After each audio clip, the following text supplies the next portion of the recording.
జ్ఞానులను సిగ్గుపరచుటకు లోకంలో నుండి వెర్రివారిని దేవుడు ఏర్పరచుకుంటాడు. బలవంతులైన వారిని సిగ్గుపరచుటకు లోకంలో బలహీనులైన వారిని దేవుడు ఏర్పరచుకుంటాడు. ఈ మాటలోని భావాన్ని పరిశీలిద్దాం.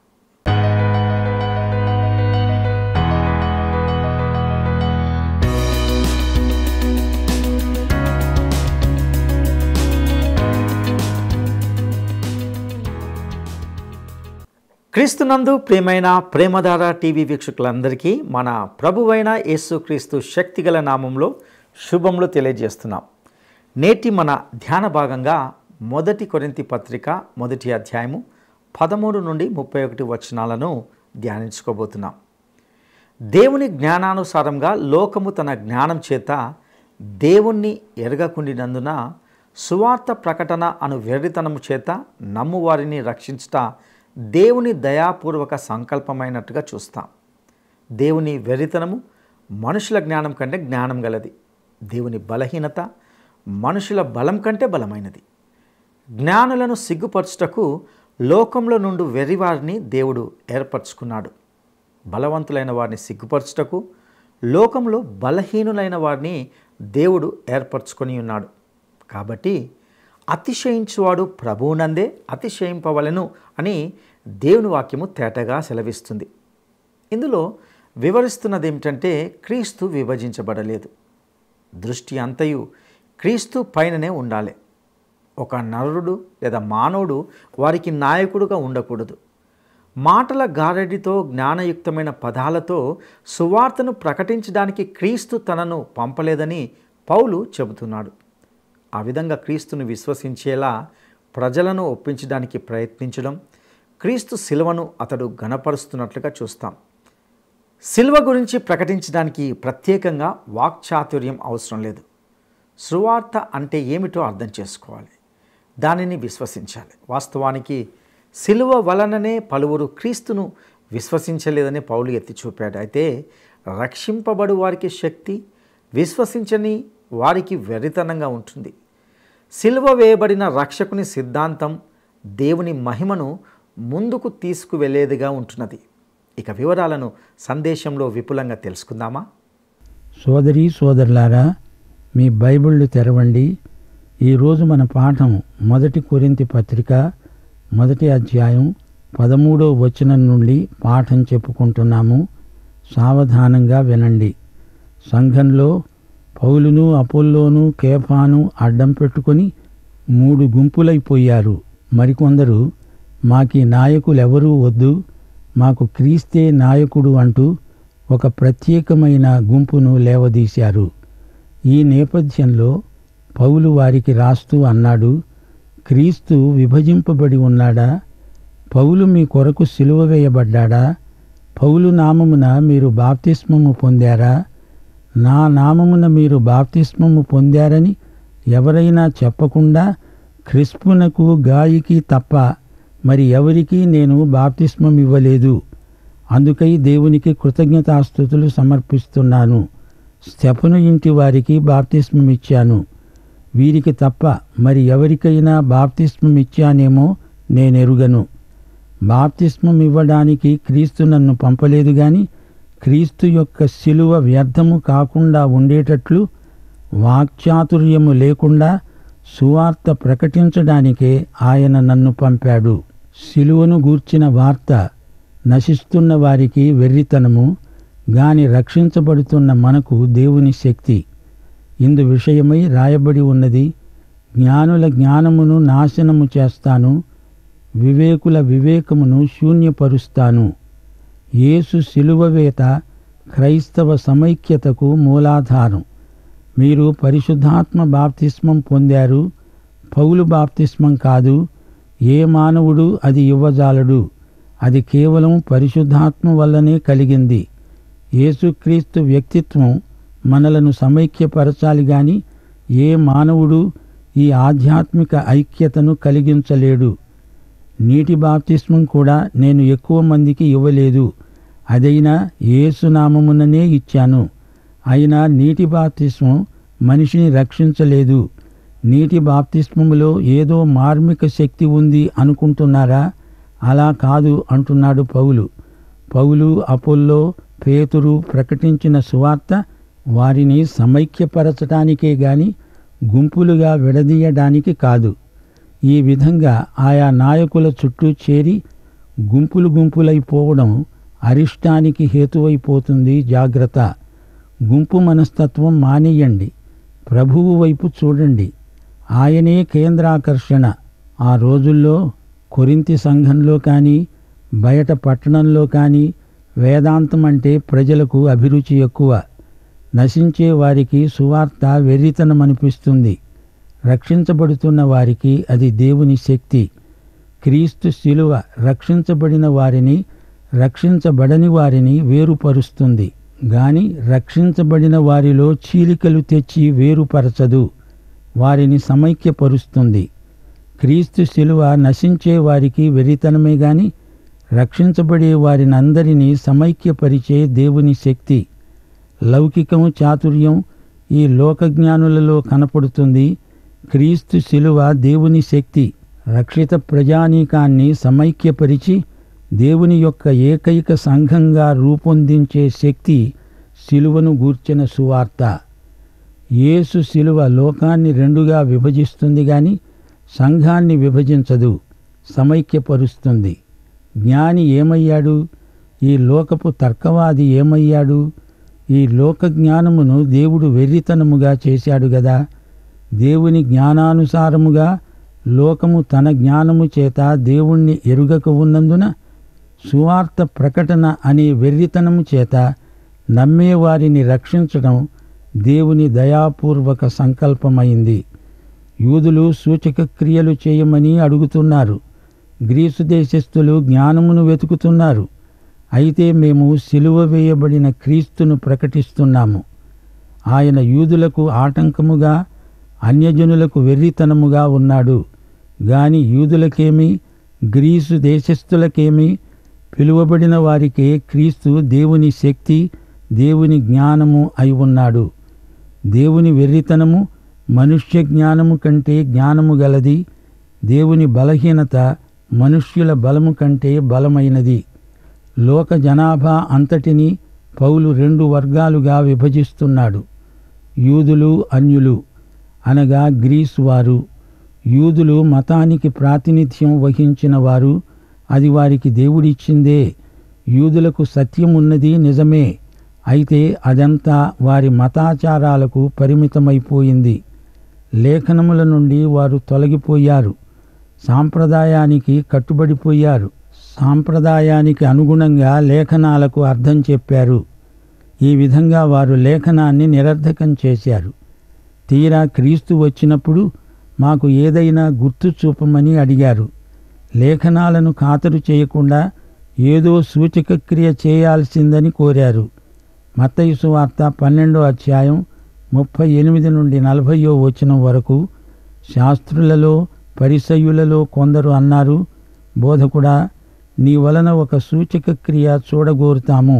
ఆయన అన్నాడు, వ్యభిచారులైన చెడ్డతరము వారు సూచక క్రియను అడుగుతున్నారు. ప్రవక్త అయిన యోనాను గూర్చిన సూచక క్రియే గాని మరి ఏ సూచక క్రియ అయినా వారికి అనుగ్రహించబడదు. యోనా 3 రాత్రింబగళ్ళు తిమింగలము కడుపులో ఎలాగున్నాడో అలాగే మనుష్య కుమారుడు 3 రాత్రింబగళ్ళు భూగర్భములో ఉంటాడు.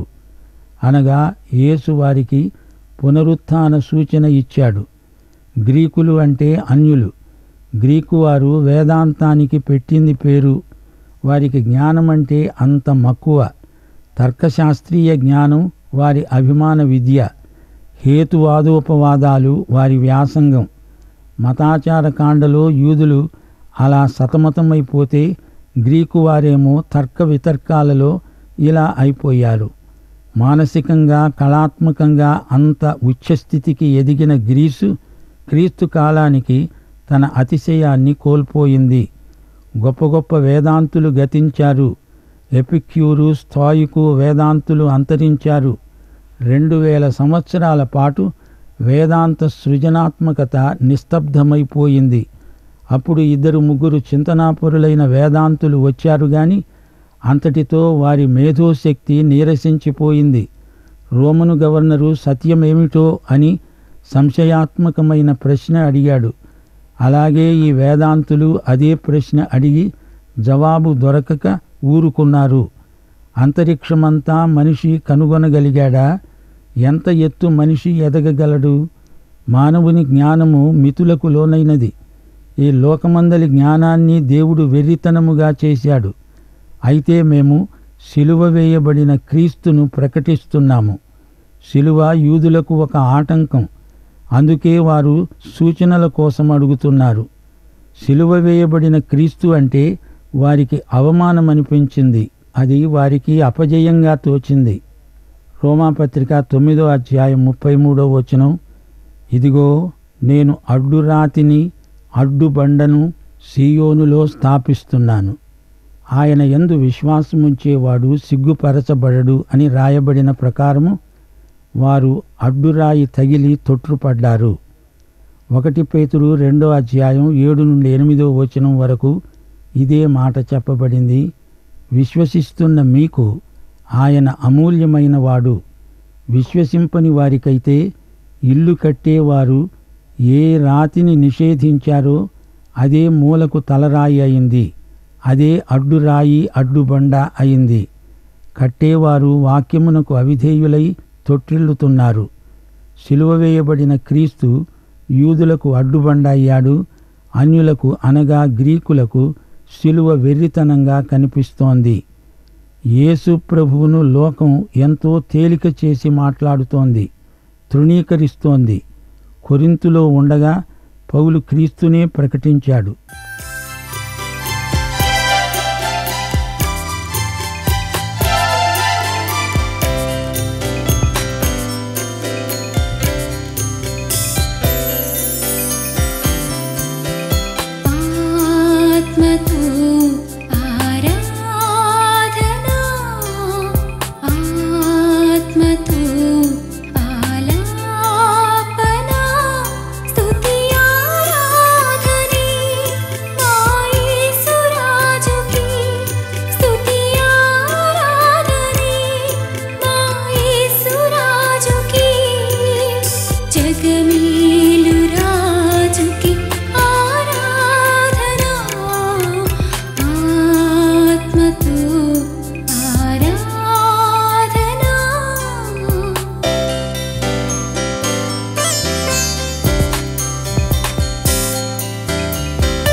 అలమేలు రాజుకి ఆరాధన,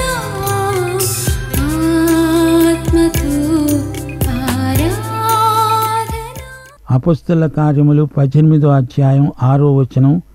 వారు ఎదురాడి దూషించినప్పుడు అతడు తన వస్త్రములు దులుపుకొని, మీ నాశనానికి మీరే ఉత్తరవాదులు, నేను నిర్దోషిని, ఇక మీదట అన్యజనుల వద్దకు వెళతాను అన్నాడు. ఈ లోకంలో ఈ రోజున మనిషికి కావలసింది సువార్త. ఇది మనిషిని రక్షించే సువార్త. ఈ లోక జ్ఞానానికి ఇది అర్థం కాదు. అయితే పౌలు మరొక మానవతా విజ్ఞానాన్ని మనకు చూపుతున్నాడు. వీరెవరు? పిలువబడిన వారు. వీరిలో గ్రీసు దేశస్థులున్నారు, యూదులు కూడా ఉన్నారు. సువార్త ద్వారా వీరి జీవితాలలో గొప్ప పరివర్తన కలిగింది. క్రీస్తు శిలువ దేవుని శక్తి అని వీరు తెలుసుకోగలిగారు. వీరు క్రీస్తునందు నూతన సృష్టి అయ్యారు. ప్రభువు 11 ఆ తరువాత పౌలును పిలుచుకున్నాడు. శిలువ వార్తను ప్రకటించడానికి వారిని పంపాడు. శాపముతో నిండిన కొరింతుకు, మతాచారవాదులైన ఎఫెసీయులకు వీరు శిలువ వార్త ప్రకటించారు. 2 సహస్రాబ్దాలుగా అంతటా ఈ శిలువ వార్త భూదిగంతాల వరకు ప్రకటించబడుతోంది. పౌలు అంటున్నాడు, సహోదరులారా, మిమ్మును పిలిచిన పిలుపును చూడండి. మీలో లోకరీతిగా జ్ఞానులైన, ఘనులైన, గొప్ప వంశపు వారైన అనేకులు పిలువబడలేదు. దేవుడు నీలాంటి నాలాంటి సాధారణ వ్యక్తులను పిలుస్తున్నాడు, ఏర్పరచుకుంటున్నాడు. ఏ శరీరీ దేవుని ఎదుట అతిశయించకుండా జ్ఞానులను సిగ్గుపరచడానికి లోకములో ఉండే వెర్రివారిని దేవుడు ఏర్పరచుకొని ఉన్నాడు. బలవంతులైన వారిని సిగ్గుపరచడానికి లోకములో బలహీనులైన వారిని దేవుడు ఏర్పరచుకొని ఉన్నాడు.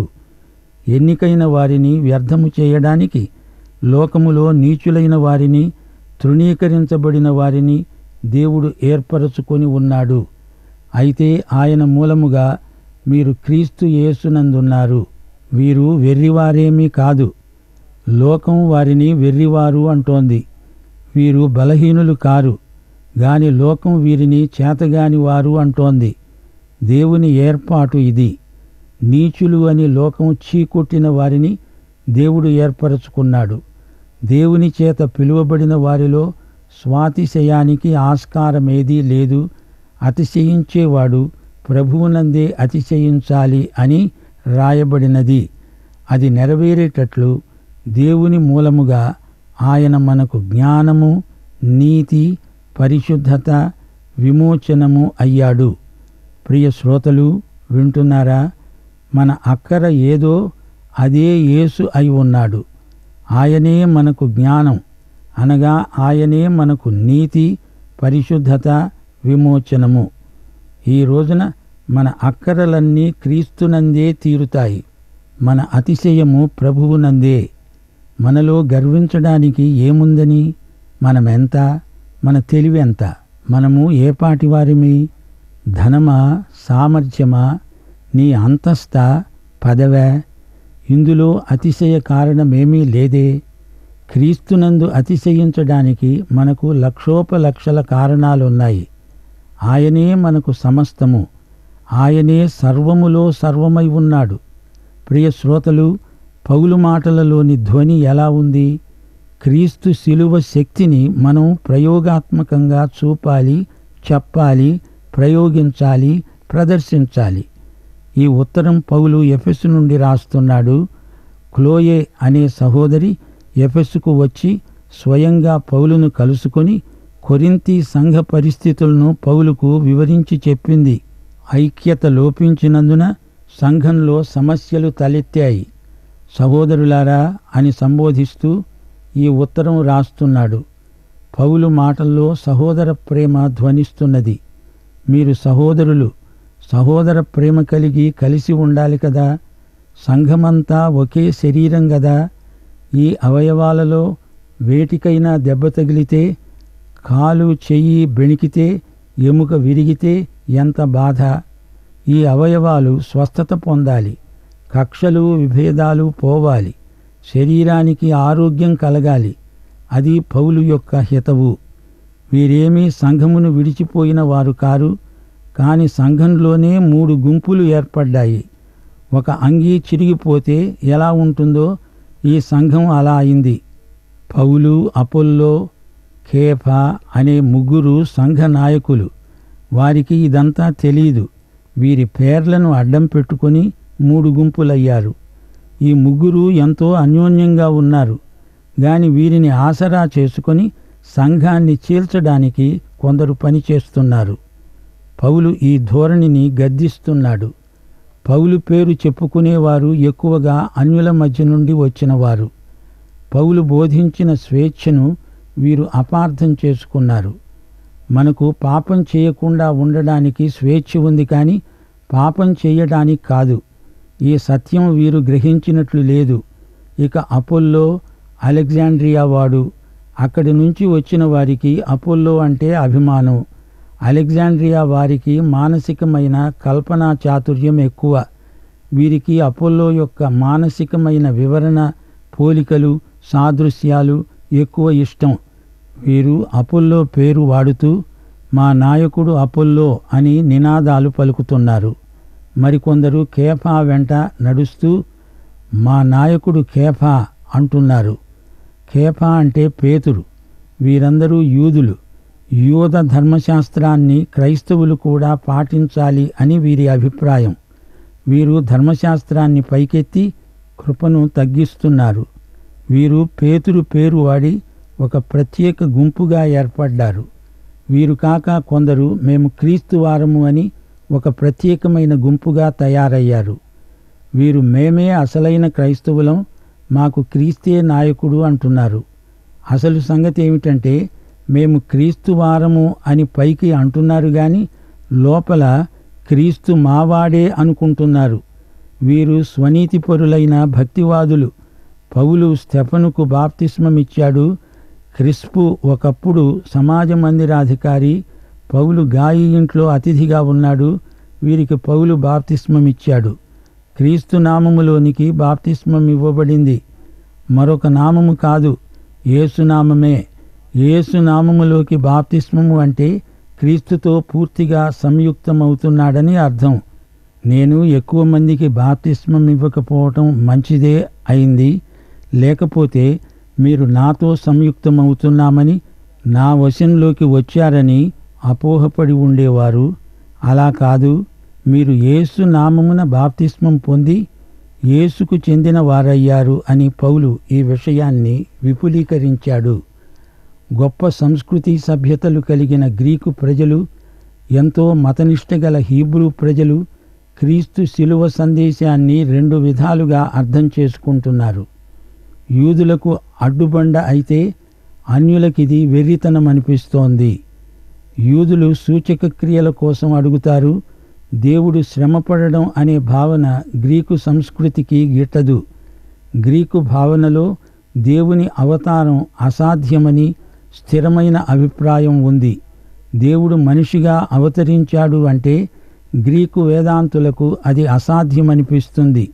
శ్రమపడిన యేసు దేవుని కుమారుడు ఎలా అవుతాడు అని గ్రీకు వేదాంతులు అభ్యంతరం చెప్తారు.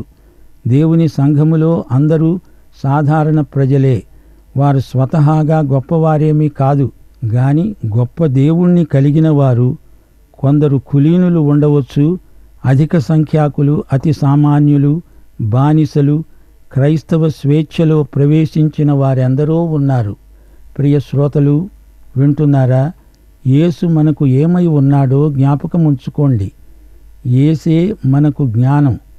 ఆయన వెంట నడిస్తే మన నడత సరిగా ఉంటుంది. ఆయన మాట వింటే అదే సత్యం. యేసే మన జీవమునకు, భక్తికి ఆధారం. ఆయనే మనకు నీతి, అనగా దేవునితో సరైన సంబంధం. స్వప్రయత్నం చేత మనకు కలిగే నీతి కాదు. మనము దేవుని కొరకు చేసింది కాదిది, దేవుడు మన కోసం చేసింది. ఇదే మనకు కలిగిన నీతి. యేసే మన పరిశుద్ధత. క్రీస్తుతో సంయుక్తమై క్రీస్తు పరిశుద్ధతను అనుభవించగలుగుతున్నాము. యేసే మనకు విమోచన. గత పాపము నుండి, ఇప్పటి నిస్సహాయత నుండి భవిష్యత్తును గురించిన భయము నుండి కాపాడేవాడు, విమోచించేవాడు యేసే. ప్రియ శ్రోత, నీవు ఈ యేసును నీ వ్యక్తిగత రక్షకుడుగా ఎరుగుదువా? పాఠం సమాప్తం. ప్రభు అయిన యేసుక్రీస్తు వారి దివ్యకృప, తండ్రి అయిన దేవుని పరమ ప్రేమ, పరిశుద్ధాత్మ యొక్క అన్యోన్య సహవాసము మనకందరికీ నిత్యత్వము పర్యంతము తోడై ఉండునుగాక. ఆమెన్.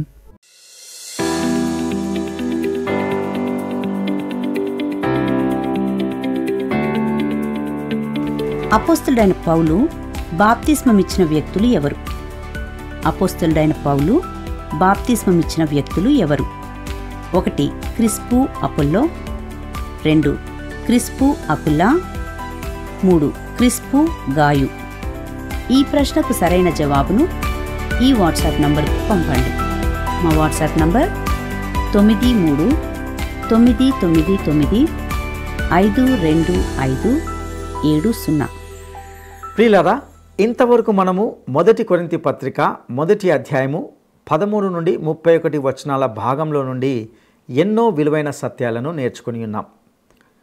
రక్షింపబడి వారికి సిలువ దేవుని శక్తి, విశ్వసించిన వారికి వెర్రితనం. సిలువ వేయబడిన రక్షకుని సిద్ధాంతం దేవుని మహిమను ముందుకు తీసుకొని వెళ్ళేదిగా ఉంటున్నది. యేసు సిలువ వేత క్రైస్తవ సమైక్యతకు మూలాధారం. పౌలు అంటున్నది ఏమిటంటే, యేసుక్రీస్తు యొక్క వ్యక్తిత్వం మనలను సమైక్యపరచాలి తప్ప ఏ మానవుడు ఈ ఆధ్యాత్మిక ఐక్యతను కలిగించలేడు. కొరింథీ పట్టణస్థులు జ్ఞానంతో కూడిన అద్భుత సంకేతాల కోసం చూశారు. మానవ హేతువు తర్కం ద్వారా జ్ఞానాన్ని వెంబడించే గ్రీకులకు ఈ సిలువ వెర్రితనంగా ఉండింది. పాపులైన మానవుల పాపాలకు క్రయధనం చెల్లించడానికి దేవుడు తన స్వంత కుమారుని బలి ఇవ్వడం ద్వారా వారిని రక్షించాడు. అలాంటి దేవుడు బలహీనుడు కాదు. ఆయన సమస్త దేవతల కంటే నిజమైన దేవునిగా ఉంటున్నాడు. సిలువ వేయబడిన క్రీస్తు యొక్క బలహీనమైన వెర్రితనమైన సువార్తను విశ్వసించిన వారిని రక్షించడంలో దేవుడు ఆనందిస్తున్నాడని ఇక్కడ పౌలు కనపరుస్తున్నాడు. నిజానికి దేవుడు ఉద్దేశపూర్వకంగా యేసును గురించిన బలహీనమైన వెర్రితనమైన సువార్తను విశ్వసించడానికి లోకము దృష్టిలో బలహీనులను వెర్రివారిని ఎన్నుకున్నాడు. ఈ విధంగా క్రీస్తునందు విశ్వాసాన్ని తిరస్కరించిన గొప్పవారి జ్ఞానాన్ని, వారి బలాన్ని దేవుడు సిగ్గుపరుస్తాడు. ప్రియ సహోదరుడా, సహోదరి, ఈ సిలువ శక్తిని నీవు అనుభవించడానికి సిద్ధంగా ఉన్నావా? అట్టి కృప దేవుడు మీకు దయచేయనుగాక. దైవాశీస్సులు.